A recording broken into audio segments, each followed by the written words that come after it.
distância, o amor continua o mesmo e a expectativa da volta é cada vez maior para estar com vocês aqui conosco também. Amém? Amém, irmão? Você pode abrir sua Bíblia, 1 Reis, primeiro livro dos Reis, capítulo 19, versículo 1.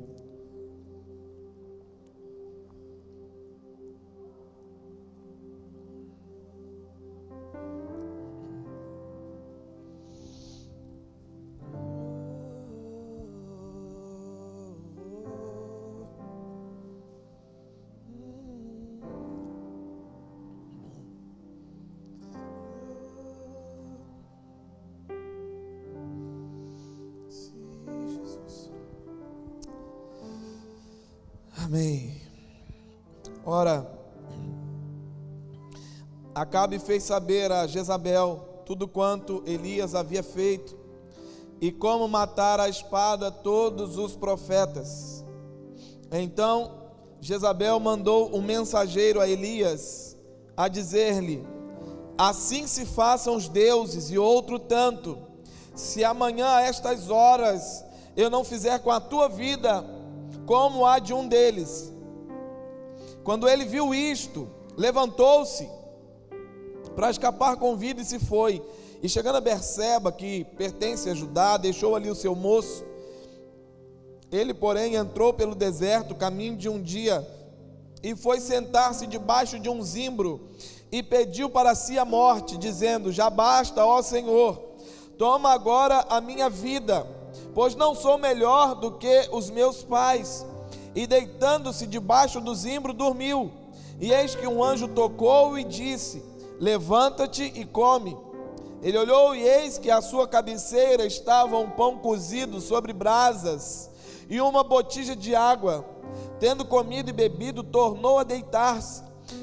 O anjo do Senhor veio segunda vez, tocou e lhe disse: levanta-te e come, porque demasiada longa é a sua viagem. Levantou-se, pois, e comeu e bebeu, e com a força desse alimento caminhou 40 dias e 40 noites até Horebe, o monte de Deus. Ali entrou numa caverna onde passou a noite. E eis que lhe veio a palavra do Senhor dizendo: que fazes aqui, Elias? Respondeu ele: tenho sido muito zeloso pelo Senhor Deus dos exércitos, porque os filhos de Israel deixaram o teu pacto, derrubaram os teus altares e mataram os profetas à espada, e somente eu fiquei, e buscam a minha vida para me tirarem. Ao que Deus disse: vem cá fora e põe-te no monte perante o Senhor. E eis que o Senhor passou, e um grande e forte vento fendia os montes e despedaçava as penhas diante do Senhor, porém o Senhor não estava no vento.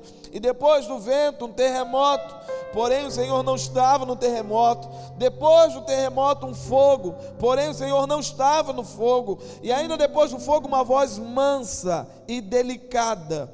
E ao ouvi-la, Elias cobriu o rosto com a capa e saindo, pôs-se à entrada da caverna. E eis que lhe veio uma voz que dizia: que fazes aqui, Elias? Respondeu ele: tenho sido muito zeloso pelo Senhor dos exércitos, porque os filhos de Israel deixaram o teu pacto, derrubaram teus altares e mataram os teus profetas à espada, e somente eu fiquei, e buscam tirar a minha vida. Então o Senhor lhe disse: vai, volta pelo teu caminho para o deserto de Damasco. Quando lá chegares, ungirás a Azael para ser rei sobre Síria, e a Jeú, filho de Ninsi, ungirá para ser rei sobre Israel, bem como Eliseu, filho de Safate, de Abel-Meolá, ungirás para profeta em teu lugar. Diga comigo: um novo tempo. Diga mais alto: um novo tempo de Deus para a sua igreja. Fala quem está do seu lado: Deus tem um novo tempo para a igreja dele.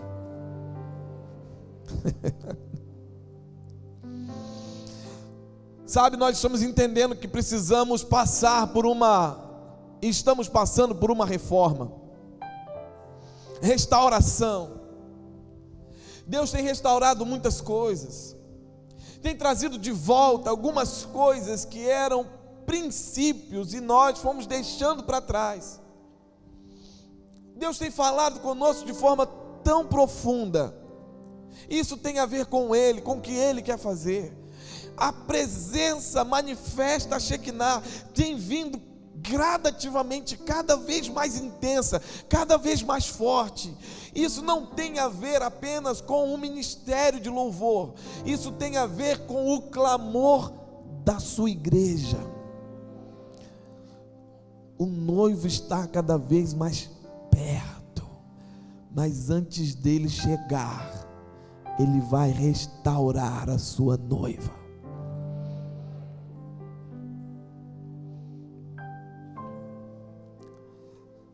Olhando para esse texto, o tempo que o profeta Elias vivia é muito parecido com o nosso.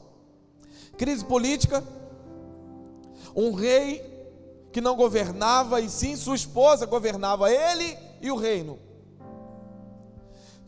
Crise espiritual, o povo deixou de adorar a Deus e foi atrás dos outros deuses, dos deuses da esposa do rei, uma mulher chamada Jezabel. Havia uma crise econômica e corrupção no poder, muito parecido com o cenário que nós vivemos hoje, irmãos.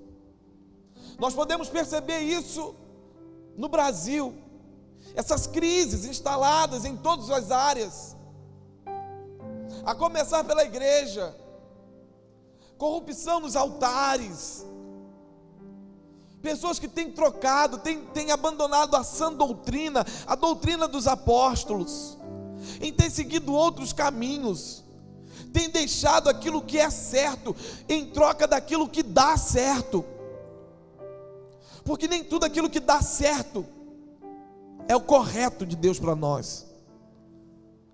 Então preste atenção, querido, a sua vida não tem que ser pautada nas coisas que dão certo, a sua vida tem que ser fundamentada em Jesus, que é a verdade. Então nós estamos reaprendendo muitas coisas. Deus está alinhando. Hoje eu recebi uma mensagem hoje à tarde, foi do Rodrigo, e falou: pastor, Deus está trazendo alinhamento. Está mesmo, de palavra, de propósitos. E eu creio que nós somos os Elias dessa geração. Eu creio que Deus vai usar a igreja para expor publicamente o fracasso dos falsos deuses que não são deuses, vai expor publicamente que eles são irrelevantes, eles não são nada, eles são apenas uma estrutura criada por homens, vai expô-los publicamente por meio da igreja, que andará em verdade, em pureza, em santidade, mostrando para o mundo quem é o verdadeiro Deus. Então eu creio que está vindo um novo tempo de Deus para a igreja dele. Amém? Você crê nisso? Fala quem está do seu lado: está vindo um novo tempo de Deus para a igreja. Aí fala para ele assim: isso inclui você. Isso inclui sua casa, isso inclui sua família, isso inclui você que está em casa, isso inclui nossos negócios, isso inclui nosso emprego, isso inclui o nosso relacionamento familiar, isso inclui a nossa vida como comunidade local, isso inclui a todos nós. Esse novo tempo de Deus é para a igreja brasileira ser despertada, levantada e enviada para a glória do nome de Jesus. Então vamos ver, de acordo com esse texto, que novo tempo é esse que Deus tem para a sua igreja. Em primeiro lugar, nesse novo tempo que Deus tem para a sua igreja, ela saberá o que significa descansar e depender dEle.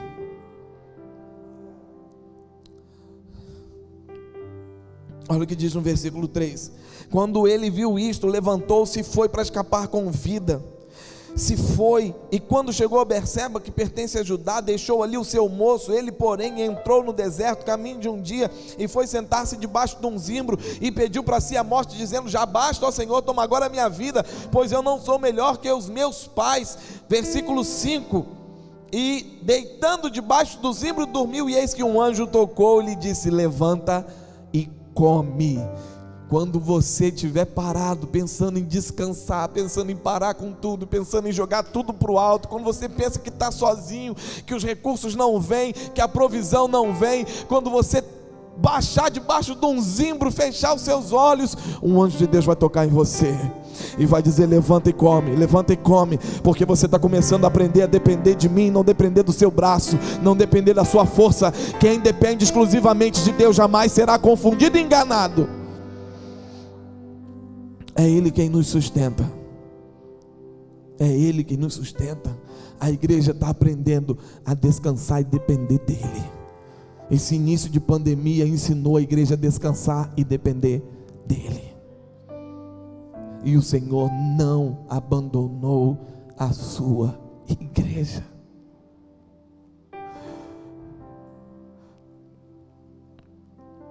Ele não abandonou você.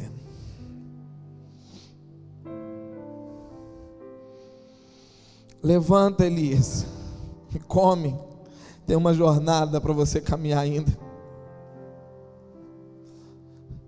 Aí sabe o que aconteceu? O profeta saiu, se calou. Sabe o que aconteceu na terra? Seca. Ele disse: não vai chover por 3 anos. E ele saiu e a terra ficou seca de água e ficou seca da palavra.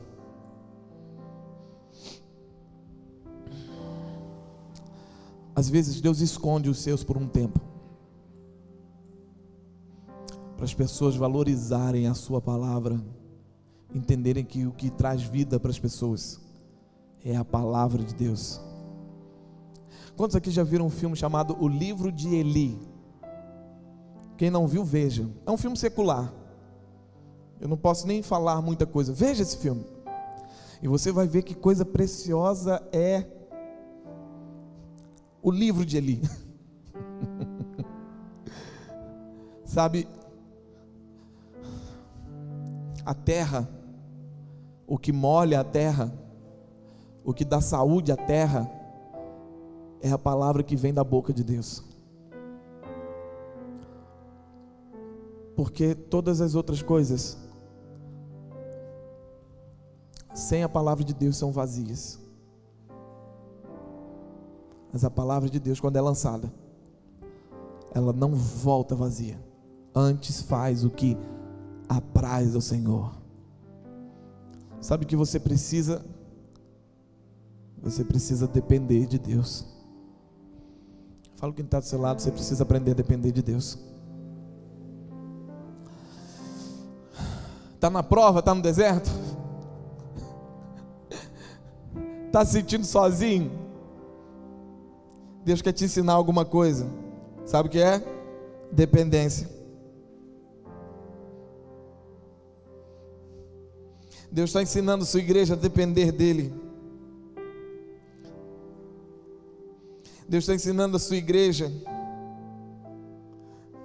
que sem Ele ela não pode nada, porque a igreja já estava muito cheia dos seus próprios recursos, dos seus próprios métodos. E Deus permite uma pandemia para que a igreja dependa dEle, para que os pastores que pregam sobre isso aprendam a depender de Deus. E sabe, irmãos, não existe coisa mais preciosa nessa terra do que depender de Deus e aprender a descansar nele. A questão é a seguinte: quantos querem aprender a depender de Deus? Levante suas mãos. Aleluia. A questão é a seguinte: para você aprender a depender de Deus, Ele vai precisar tirar todos os seus recursos, Ele vai tirar todas as suas possibilidades. Mas dói muito depender de Deus. Mas quando você aprende, nunca mais você esquece. Eu quero depender de Deus e quero aprender cada vez mais a depender dEle. Sabe, eu e minha esposa fomos levados a um lugar muito longe, juntos, para aprender a depender de Deus. E naquele lugar, por 1 ano e meio, nós colhíamos frutos das mãos do Senhor todos os dias. Houveram sim momentos, e muitos, que nós pensamos em desistir. Nós pensamos em olhar para trás. Nós pensamos em parar no meio do caminho. Mas o Senhor nos ensinou sobre depender dEle. Eu me lembro que nós estávamos passando por momentos difíceis, e a gente tinha vontade de fazer umas coisas diferentes, sair, viajar, mas tudo era muito custoso. E a gente longe, num lugar que o aeroporto era pequeno, então assim, os voos eram limitados e caro. Até que um dia meu telefone toca, e era um rapaz que eu liderei numa campanha evangelística no interior do Piauí. E ele falou: pastor, eu tenho um convite para te fazer. Eu falei: pode fazer. Ó, eu vou me casar. Eu e fulana de tal vamos casar. Ele era de São Paulo e ela de Belém do Pará. Eu falei: é mesmo? Que coisa linda, que maravilha. E eu quero convidar você para pregar no meu casamento lá em Belém. Eu falei: meu Deus, que honra. E eu quero que vocês sejam nossos padrinhos também. Eu falei: que maravilha. Escutei ele falar, e ele falou de tudo que nós representávamos para eles, e aquela coisa linda. Eu falei: querido, mas eu tenho uma coisa para te falar, você me perdoa, mas a gente não tem condições de ir para Belém. A gente não tem condições de arcar com isso. Olha, a gente vai estar daqui orando, a gente vai celebrar aqui a vida de vocês, que eu sei que vai ser uma bênção um para o outro, mas a gente não tem condições. Ele falou: pastor, você não está entendendo. Vocês são os meus convidados, e eu vou custear toda a viagem de vocês. Eu já tenho uma casa para vocês ficarem lá. Não se preocupem com comida, não se preocupem com lugar para ficar. Já está tudo preparado e arrumado, esperando vocês. É só vocês estarem prontos no dia do embarque, pegarem o avião e virem. E outra coisa, se vocês quiserem, nós pagamos também a roupa e o aluguel de roupa para vocês usarem como nossos padrinhos. Irmãos, nós fomos para Belém do Pará. Ficamos, eu acho que 5 dias, né, amor? 5 ou 6 dias. E os irmãos nos abençoaram. Nós desfrutamos, passeamos em tudo que é lugar lá. Sabe? Foi uma coisa mais linda. Sabe quem fez isso? O meu pai. O meu pai cuida de mim. O meu pai sabe quais são os meus limites, e quando eu aprendo a depender do meu pai, até quando eu deito pedindo a morte, ele vai preparar um pão e colocar perto da minha cabeça, e ele vai enviar um anjo tocar em mim e dizer: come, levanta e come, a sua jornada ainda não acabou. Igreja, levanta e come, ainda tem mais. Aprenda a depender de mim. Quando você depende, você come pão fresco do céu. Quando você depende, você não come pão estragado. Quando você depende, você não come o pão que o diabo amassou. Quando você depende de mim, sou eu que mando o pão para você comer. Igreja, dependa dele, em nome de Jesus. Em nome de Jesus.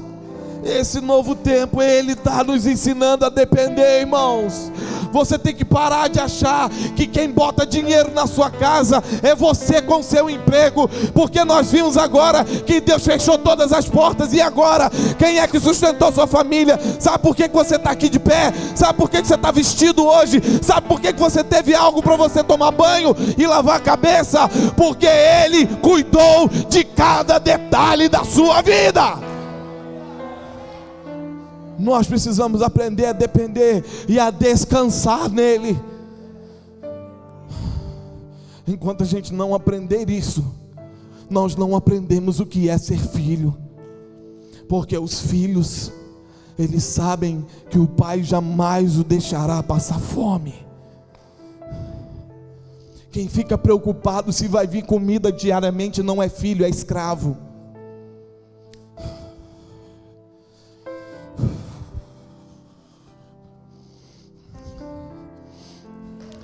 E a Bíblia diz: se pois o Filho vos libertar, verdadeiramente sereis livres. Sabe, nós já pregamos aqui, nós já falamos sobre o texto que está em Ezequiel, quando o Espírito do Senhor leva Ezequiel à beira do rio e fala para Ezequiel: comece a entrar no rio. Comece a entrar no rio. E a Bíblia fala que Ezequiel diz que ele andou 1000 côvados e a água bateu nos seus tornozelos.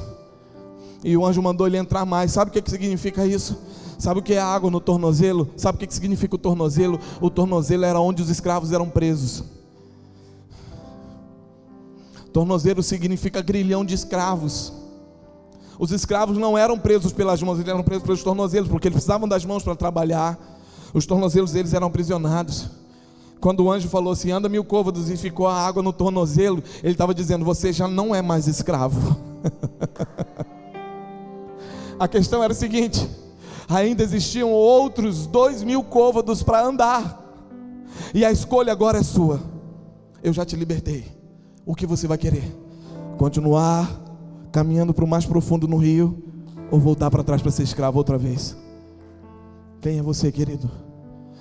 Quando ele chegou ao último estágio, ele diz que as águas o cobriram, de modo que ele só poderia atravessar a nado.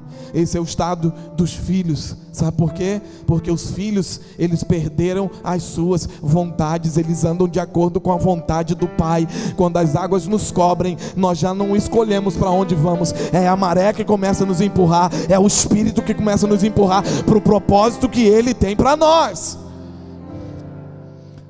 Deus quer dar à igreja a consciência, a mentalidade de filhos. Meu Deus.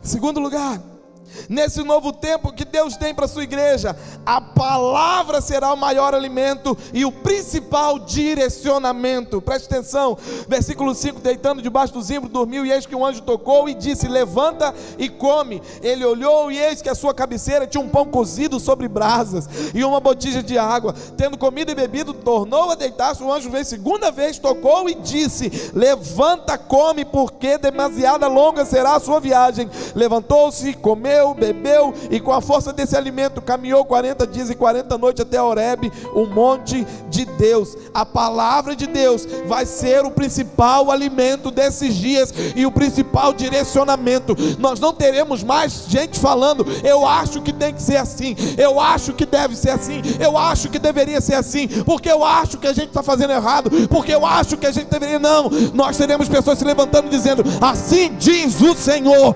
assim diz a palavra de Deus, assim diz o direcionamento que vem fundamentado na sua palavra. Nesse novo tempo, a palavra será o alimento e o direcionamento.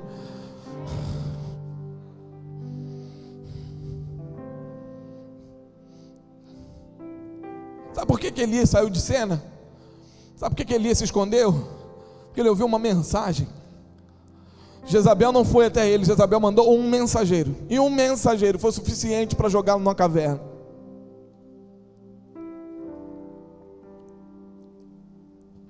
Quais são as palavras que você tem mais ouvido, e quais palavras têm dado direcionamento para a sua vida e para a sua família? São as mensagens vindas do inferno? São os mensageiros do inferno? Porque você está ouvindo palavra profética, direção profética, um apontamento profético, um alinhamento profético para esses dias. Qual será a palavra que você vai ouvir? Qual será a palavra que vai direcionar a sua vida? Qual será? É a sua escolha. Nesses dias o que Deus quer fazer é exatamente isso. Sabe? Porque não pense que o espírito de Jezabel acabou, não. Ainda continua. E esse espírito de Jezabel que persegue e quer matar profeta, continua botando muita gente para dentro de caverna. A questão é o seguinte: lamentavelmente, às vezes, esse espírito de Jezabel se levanta no meio da igreja.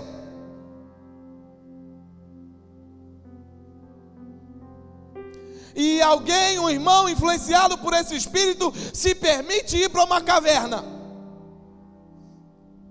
Nós precisamos nos levantar como igreja que ouve a palavra que vem do trono de Deus e é direcionado por essa palavra, é alimentado por essa palavra. Meu irmão, a palavra de Deus, ela é mais nova do que o jornal que vai ser lançado amanhã.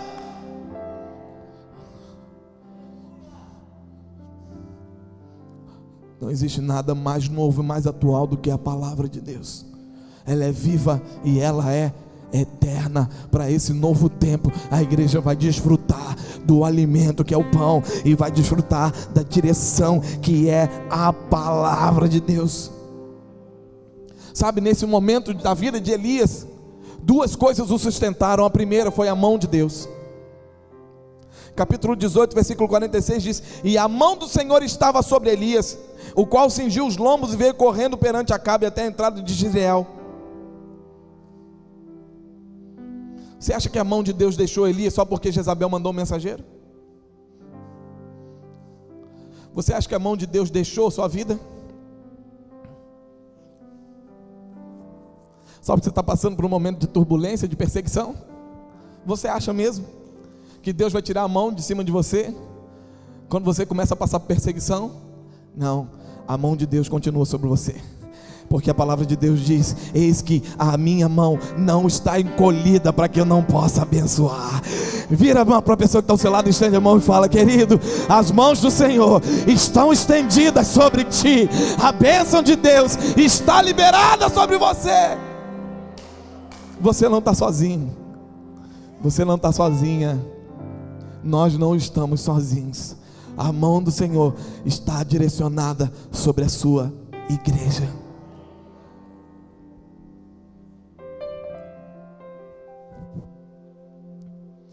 E a palavra de Deus estava com Elias. Naquele momento em que só um justo poderia entender e suportar, era a vez de Elias confiar na palavra de Deus, para que de fato a sua palavra fosse sustentada por Deus. A maior marca de um homem e de uma mulher que é justo é confiar na palavra de Deus. Que a nossa maior marca nessa terra seja de pessoas que confiam totalmente na palavra de Deus.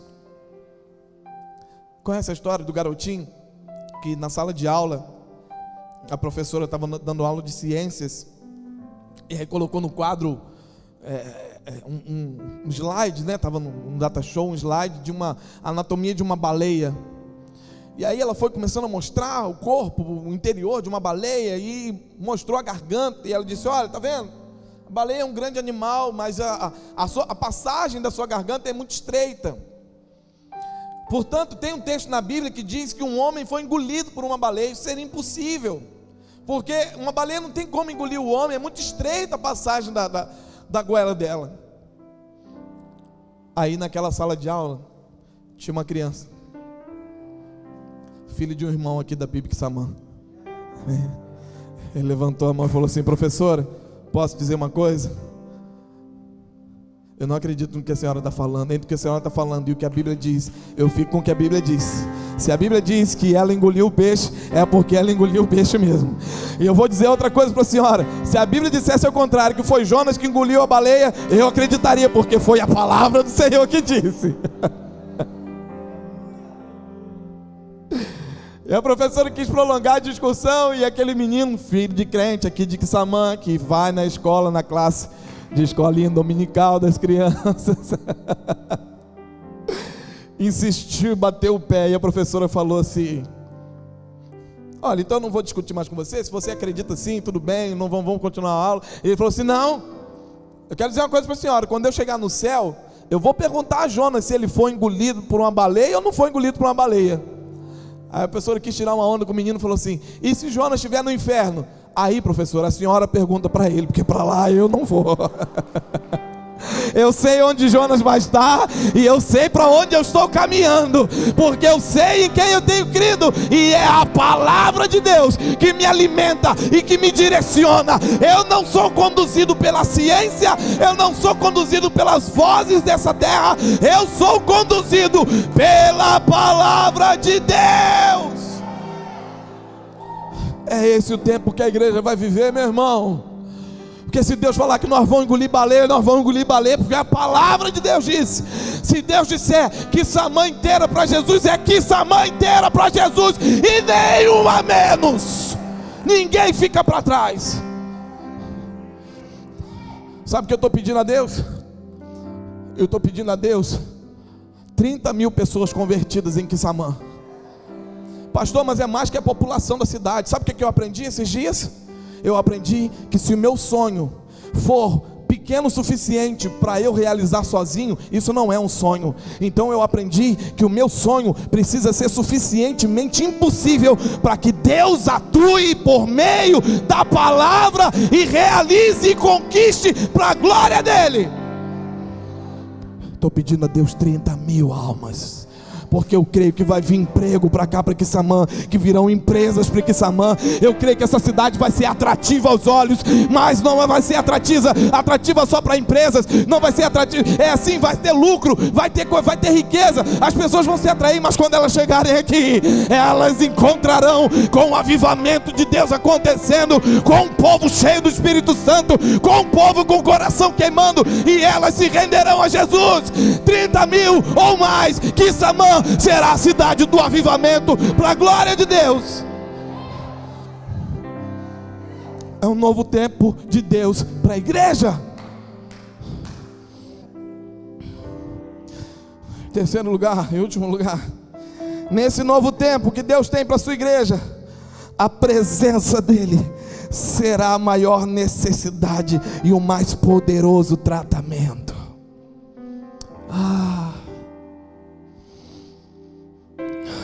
A presença dele será a maior necessidade, é o que vai atrair as pessoas.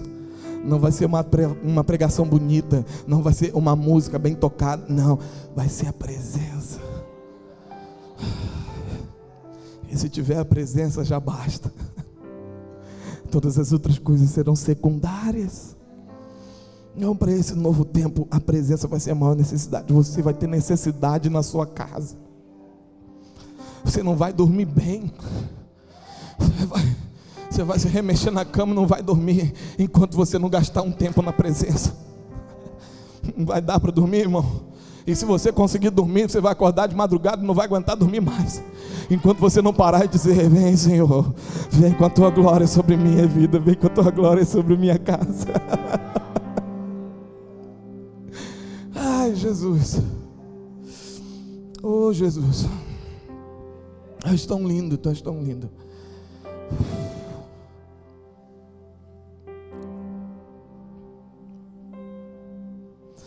Feche seus olhos um pouquinho.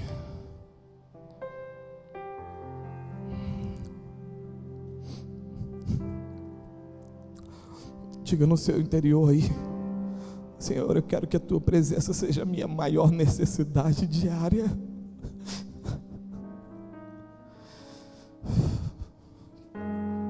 Senhor, eu quero que a tua presença seja muito mais necessária do que o pão do café da manhã.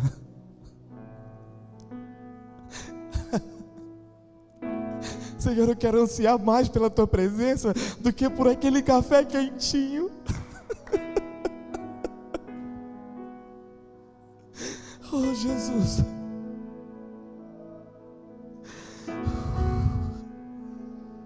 Eu quero ansiar mais pela tua presença do que pelo jornal que eu vou ligar de manhã.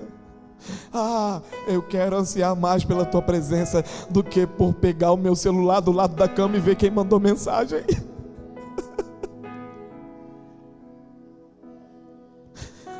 Jesus, esse novo tempo, em nome de Jesus, a presença vai ser a maior necessidade e o mais poderoso tratamento. Se você crê, diga amém. Aleluia.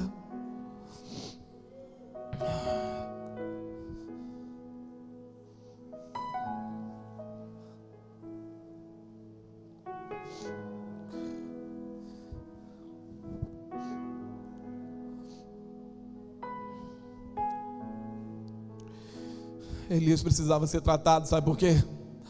Porque Elias estava cheio de medo. E a igreja de Jesus precisa ser tratada porque a igreja também se encheu de medo. A igreja começou a pensar só na morte. E a igreja começou a pensar na morte como o ímpio pensa na morte, cheio de medo. Sem saber a direção, sem saber o destino que Deus tem. Nesse novo tempo, nós vamos ser tratados. E não é ser tratado com um vento forte, com um terremoto, com um fogo, mas por uma voz doce e suave. Uma voz doce e suave. Há um doce Espírito aqui, e eu sei que é o Espírito de Deus. Já podemos todos perceber a presença de Jesus, o Salvador.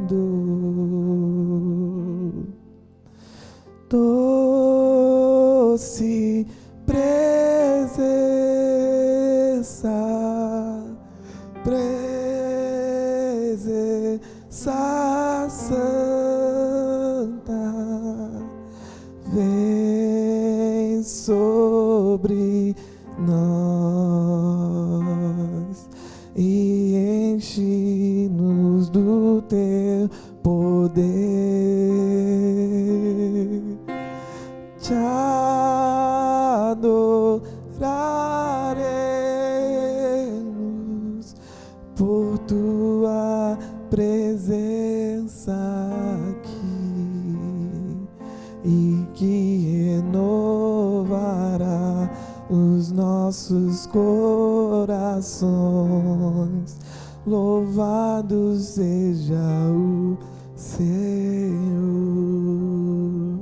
e que renovará os nossos corações. Louvado seja o Senhor. Você está cheio de medo? Não espere que um especialista resolva o seu problema. Chame pelo médico dos médicos. É a presença dele que vai tratar, e a presença dele será a nossa maior necessidade. Sabe por quê, irmãos? Quando Elias chegou na caverna, o que ele encontrou lá? Encontrou Deus. Que é isso, pastor? Deus não estava na caverna? Estava, ele chegou antes de Elias.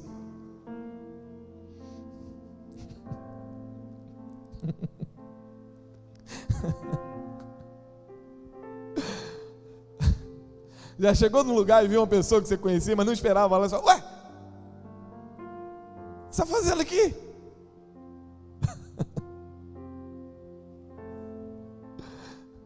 Deus estava lá, e quando Elias chegou, Deus falou: o que fazes aqui, Elias? Eu estava na caverna.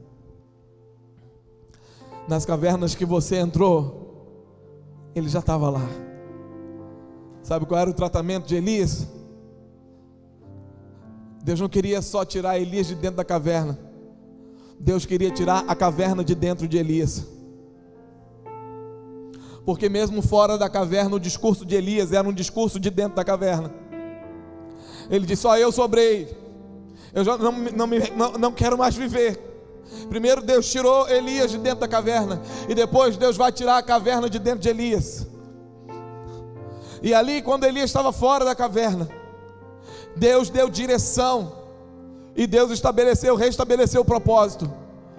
Deus não vai te dar direção e não vai alinhar propósito dentro da caverna. Primeiro Ele tira você da caverna, depois Ele tira a caverna de dentro de você, e depois Ele restaura o propósito, e depois Ele alinha a visão, e depois Ele alinha o direcionamento. Sim, a presença de Deus, ela chega primeiro na caverna. A presença de Deus tira você da caverna, e a presença de Deus arranca a caverna de dentro de você e te traz de volta ao propósito. Esse novo tempo que a igreja vai viver, Deus não vai só tirar ela da caverna que ela foi colocada. Deus não vai só restabelecer os cultos com pessoas tranquilamente transitando, sem precisar de espaçamento, com as pessoas se esfregando, se apinhando, se apertando, suando de tão quente que vai estar o lugar de tanta gente. Deus vai fazer isso, vai tirar a gente de dentro da caverna, mas Deus também vai tirar as cavernas que ficaram presas no nosso interior, que tentam nos aprisionar e nos lançar medo. Esse novo tempo de Deus para a igreja vai ser o tempo onde a igreja vai entender que a maior necessidade dela é da presença dEle, e a maior necessidade com a presença dEle sendo manifesta é que Ele restaure e cure as feridas que foram lançadas. E aí, nesse novo tempo, Deus não vai usar especialista para te tratar, vai ser a presença dEle, e muitas vezes será com quem você menos espera, porque nesse novo tempo Deus vai começar a usar as coisas loucas para confundir as sábias. Porque talvez você está gastando muito dinheiro com especialistas e não aprendeu a ir no lugar certo. Quando Jesus estava andando pelas ruas de Jerusalém, uma mulher que havia 12 anos, havia gastado todos os seus bens com especialistas para curar uma hemorragia que ela tinha. Ela ouve falar que Jesus estava lá, ela vai correndo no meio da multidão e ela diz: se eu apenas tocar na orla das suas vestes, eu serei curada, e vai estancar esse mal. Eu só preciso tocar na orla das suas vestes e eu serei completamente curada. E a Bíblia diz que ela foi por detrás. Sabe por quê? Porque o medo coloca a gente atrás da fila, porque o medo coloca a gente para andar atrás. E ela foi por detrás, no meio da multidão, e tocou em Jesus. Sabe, ela tocou em Jesus escondido, mas o toque dela fez Jesus parar.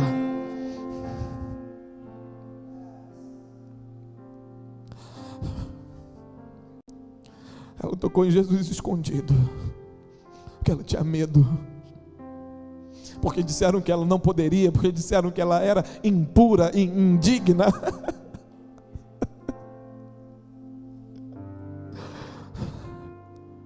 Bem-vindos à nova realidade de um lugar onde se somarão e se multiplicarão um exército de pessoas imperfeitas e indignas, que foram justificadas e salvas pelo nome de Jesus.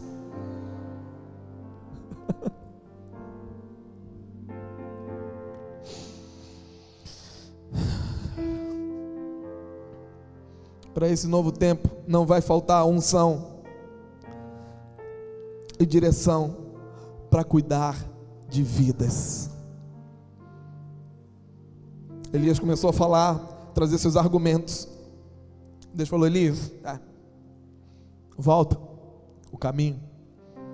Eu tenho 2 reis para você ungir, e eu tenho um profeta no seu lugar. Depois eu te tiro daí, mas a missão ainda não acabou.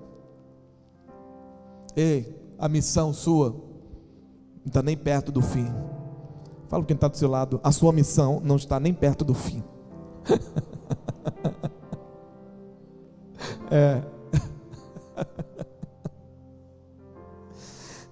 Volta, Elias. Por quê? Porque eu quero que você cuide da escola de profetas. Eu quero que você unja alguém no seu lugar, Eliseu. E eu quero que você deixe um legado. Elias subiu, e ele deixou a capa cair sobre Eliseu.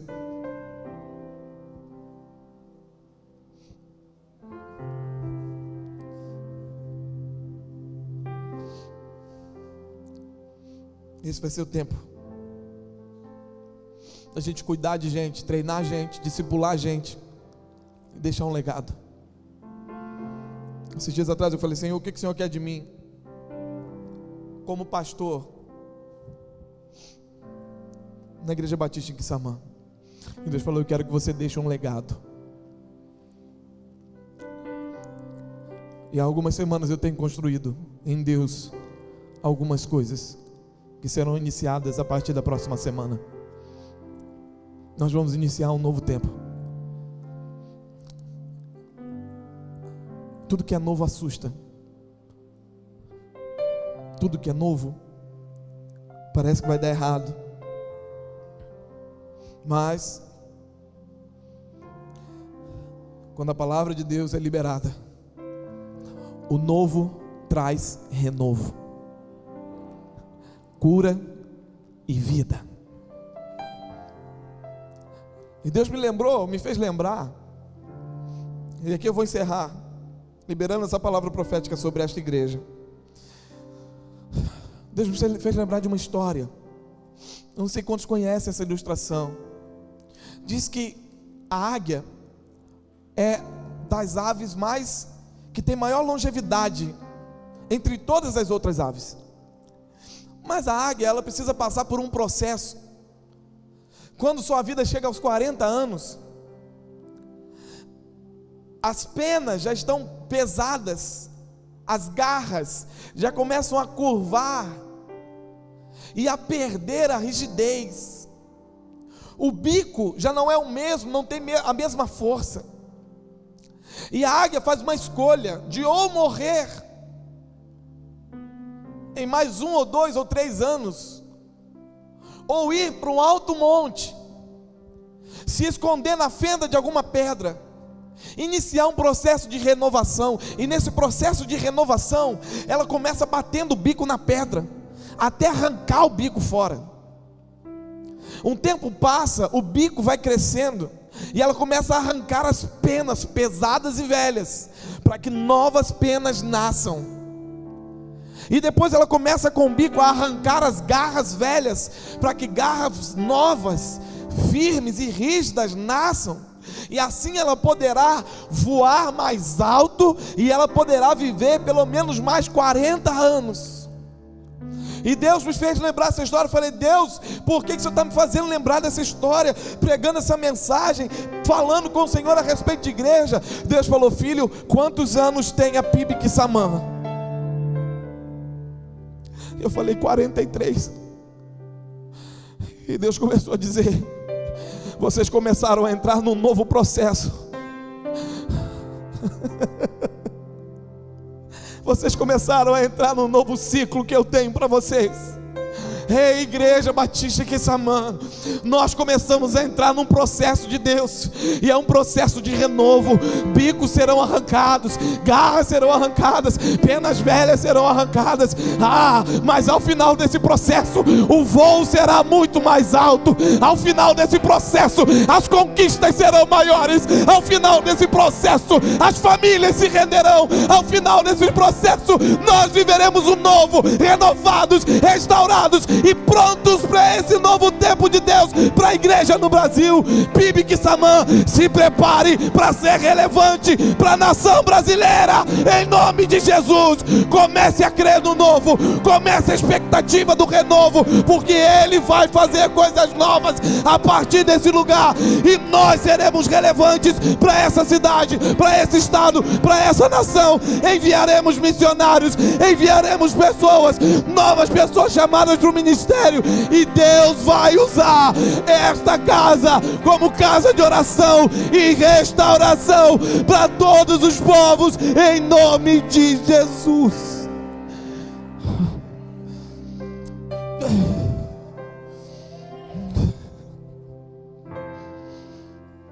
É um novo tempo de Deus para a igreja. Nós fazemos parte desse novo. O novo traz renovo. Aleluia.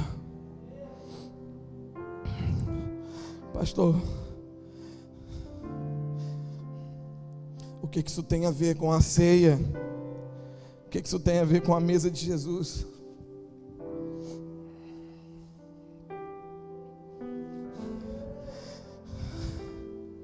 A ceia anuncia que algo novo também vai acontecer. Ele disse: toda vez que comerdes do pão e beberdes do cálice, estareis anunciando a morte do Senhor até que Ele venha. Essa mesa é a mesa dos anunciadores. Vem algo novo por aí. O rei está voltando. Um dia, e está próximo do dia, que nós nos assentaremos numa mesa muito mais extensa do que essa, e o rei nos saudará. Já vem o dia, e os amigos do noivo já estão dizendo: eis o noivo, eis o noivo, se prepara, noiva, ele está voltando. Enquanto ele não chega, nós anunciaremos que ele é aquele que era, o que é e o que há de vir. Ele chegará e resgatará a igreja pura, imaculada, que foi separada e adornada no poder do Espírito para as bodas com o Cordeiro Santo de Deus. Feche seus olhos, meu irmão. Glorifique o nome de Jesus. Sim.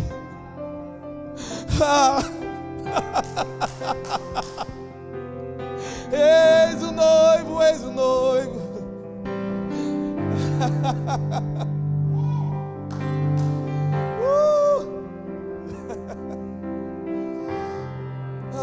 Agradeça a Ele, agradeça a Ele. Que venha o novo, que venha o novo, que venha o novo. Em nome de Jesus, que venha o novo. Jesus. Que venha o novo. Em nome de Jesus.